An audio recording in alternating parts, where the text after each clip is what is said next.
Hi everyone. Today as I'm shooting this video is the 21st of December according to the lunar calendar. By the time I upload the video, it will probably be the 21st or 27th, only a few days left to Tet. In my Tet video last year, I went out and tested foreigners' knowledge of this special occasion, but I haven't yet taught you guys much about vocabulary related to it. So in this video, I'm going to just do that so that you can use that vocabulary when you want to explain things to foreigners. This video is divided into 3 parts: food, customs, and greetings. When talking about Tet dishes, you can't forget bánh chưng. I've mentioned this a few times before. If you ask me, you shouldn't call it chưng cake, because if you say that, foreigners will immediately picture a sweet cake made from wheat flour. Like this or like this. And bánh chưng isn't like that, is it? I suggest you just call it bánh chưng. Similar to sushi or pizza, those aren't English words. They've been adopted into English from other languages. So call it bánh chưng and then give some additional descriptions. First, you can call it a sticky rice cake. That way, foreigners will be able to picture it more precisely. However, they might picture a sweet sticky rice cake rather than a mud cake. In English, the word mud can be translated in 2 different ways. If you mean mặn quá, then English speakers would use salty or too salty. Damn, this tango is so salty. If, however, you use mặn just to mean the opposite of sweet, then we would use savory. In short, when you describe bánh chưng, say something like, during Tet we make and eat bánh chưng, which is savory sticky rice cake. And if you want to describe it further, you could say a savory sticky rice cake stuffed with mung beans and pork.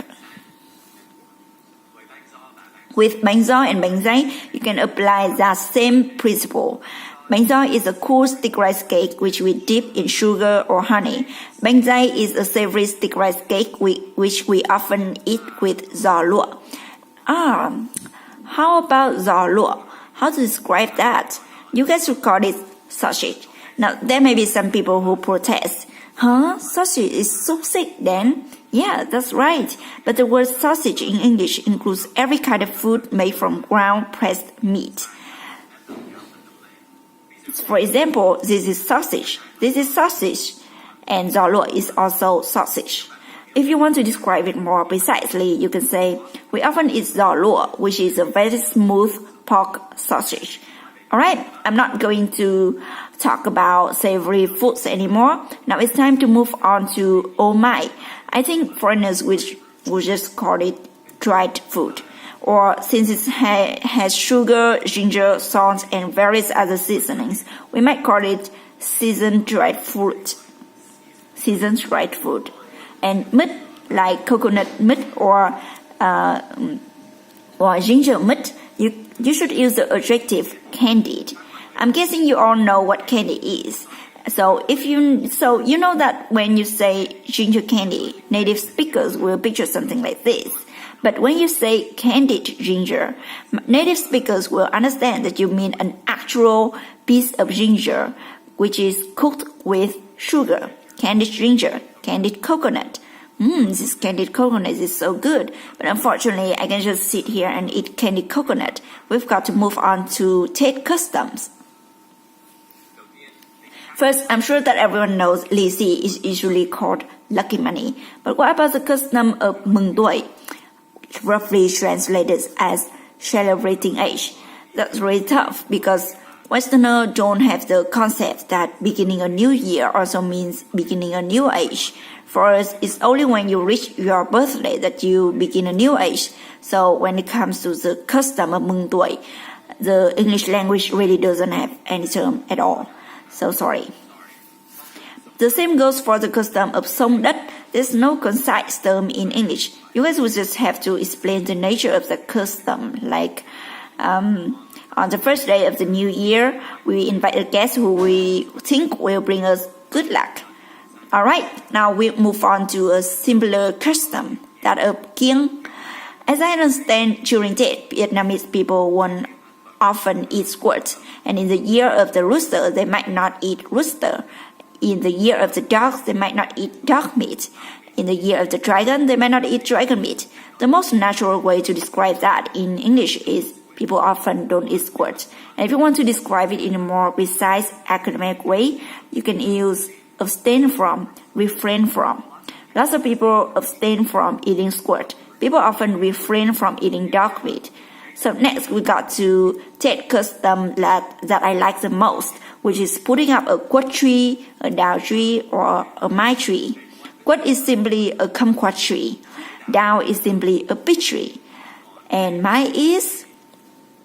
In my Tết video last year, I said that I don't know what mai is in English. And a lot of people in the comments wrote đào is peach blossom, mai is apricot blossom, according to the 6th grade English textbook. I don't really agree. First of all, because apricot belongs to the rosaceae tree, and mai belongs to the Orchinaceae family. And more to the point, if you say apricot blossom or apricot tree to foreigners, they will picture a tree with very white flowers, or maybe white with a little bit of pink, but definitely not yellow flowers like this. The reality is that we don't have mai trees in the West, and English doesn't have any common term for it. On Wikipedia, they say Ochna or Vietnamese Mickey Mouse tree, but I have never heard either of those terms. If you ask me, it's best if you guys just call it a mai tree and then explain what it's like. And if you are determined to call it apricot blossom, then please at least call it yellow apricot blossom. Yellow apricot blossom. And another special Tết flower is hoa cúc here. 2 years ago, I took a trip to the Central Highlands during Tết, and I was really surprised by the big pots of hoa cúc that are displayed on the street, because you don't see them up here in the north. The chậu is called a pot. Wait, what? A pot is what you cooked food in. Yep, that's right. But that thing is also called a pot. And the flowers are called, how to say that? Prepare to listen and read the API, okay? Chrysanthemum. Chrysanthemum. Chrysanthemum. English. What horrendous pronunciation. I'm sorry, guys. Greetings. Finally, I'm going to talk about some of the special greetings during Tết. The simplest greeting, of course, is just Happy New Year. Everyone knows that. Then again, greetings like Vạn sự như ý, chúc mừng năm mới khỏe mạnh, hạnh phúc, thành đạt, vân vân. First of all, I want to say that these kinds of greetings are rarely used in Western country because they sound kind of greeting caddish, and we very rarely say things like that. However, since you are Vietnamese, foreigners will probably find it charming rather than cheesy if you say something like that, because it's a greeting that comes from another culture. So how to give New Year's greetings in accurate English? I found that Vietnamese people often write greetings like this: wish you a healthy and successful New Year. That's not really correct. You should use the ing form of wish.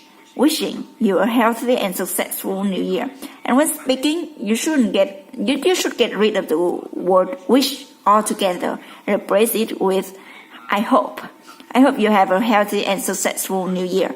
Or you could just get rid of I hope and just say have a healthy and successful New Year. And if you want to say Vạn sự như ý, that's not really an exact way to translate that sentence. However, but something like I hope all your New Year's wishes come true will do just fine. So I hope you all have a healthy, happy, successful New Year. See you in the year of the dog.